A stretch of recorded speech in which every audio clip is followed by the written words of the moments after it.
Shri Krishna friend, आज हम प्रभु दयाल खट्टर जी की जन्म कुंडली का विश्लेषण करने जा रहे हैं। तो इनकी जो जन्म कुंडली है कर्क लग्न की जन्म कुंडली है।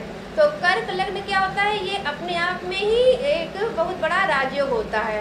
तो कर्क लग्न किसका था, भगवान रामचंद्र जी की जन्म कुंडली कर्क लग्न की थी। इसके मालिक ग्रह कौन है, तो चंद्रमा है। और इसका प्रतीक चिन्ह क्या होता है, तो केकड़ा होता है। जितने भी बड़े बड़े राजनीतिज्ञ हैं, जवाहरलाल नेहरू, इंदिरा गांधी, इनकी भी जन्म कुंडली कर्क लग्न की थी। तो कर्क लग्न वालों का व्यक्तित्व कैसा होता है, देखने में सुंदर और आकर्षक होते हैं और एक बड़े लीडर और स्पीकर और राजनीतिज्ञ ये होते हैं। इनकी जो जन्म कुंडली में चंद्रमा यानी कि कर्क लग्न का मालिक क्या होता है, तो चंद्रमा है। लग्नेश होकर के द्वितीय स्थान में बैठा हुआ है। कुटुंब, धन, दाहिनी नेत्र और स्थान पे।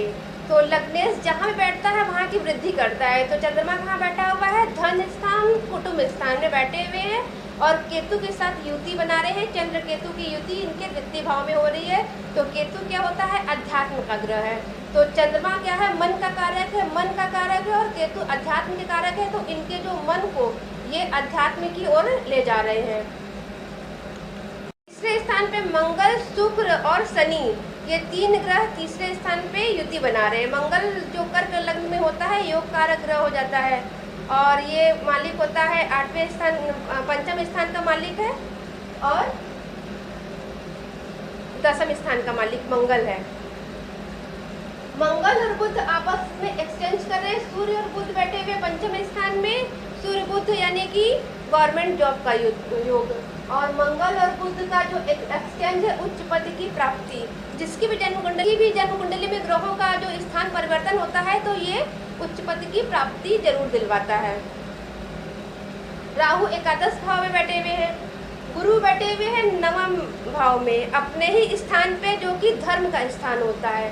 अपने ही स्थान पे गुरु बैठे हुए। कर्क लग्न की जन्म कुंडली में गुरु उच्च का माना जाता है और अपने ही स्थान में बैठ करके ये लग्न स्थान को और तीसरा भाव जो पराक्रम का भाव होता है वहां दृष्टि डाल रहे हैं।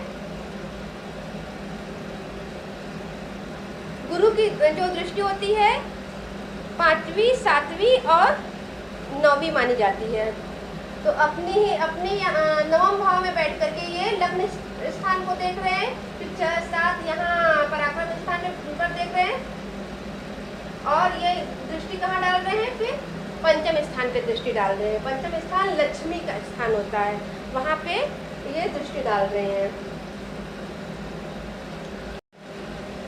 धर्म भाव में ही गुरु जो पांचवें नवम भाव में बैठ करके गुरु लग्न स्थान और पंचम स्थान पे जो दृष्टि डाल रहा है। तो गुरु जो जहाँ भी बैठते हैं वहाँ की तो हानि करते हैं, पर जहाँ पर दृष्टि डालते हैं वहाँ की वृद्धि करते हैं।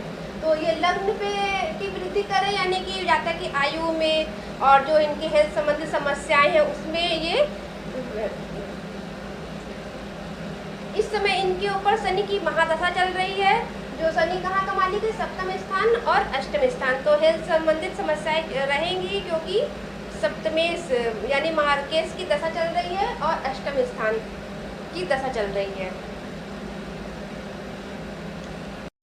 तो कर्क लग्न की कुंडली और नवम भाव का मालिक जो है गुरु बैठा हुआ है नवम स्थान पे।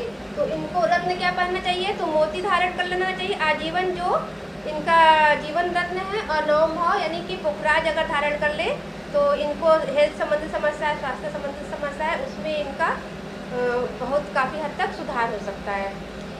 फ्रेंड्स, अगर आपको मेरा ज्योतिष विश्लेषण पसंद आया हो तो प्लीज़ मेरे चैनल को लाइक और सब्सक्राइब जरूर कर दीजिएगा।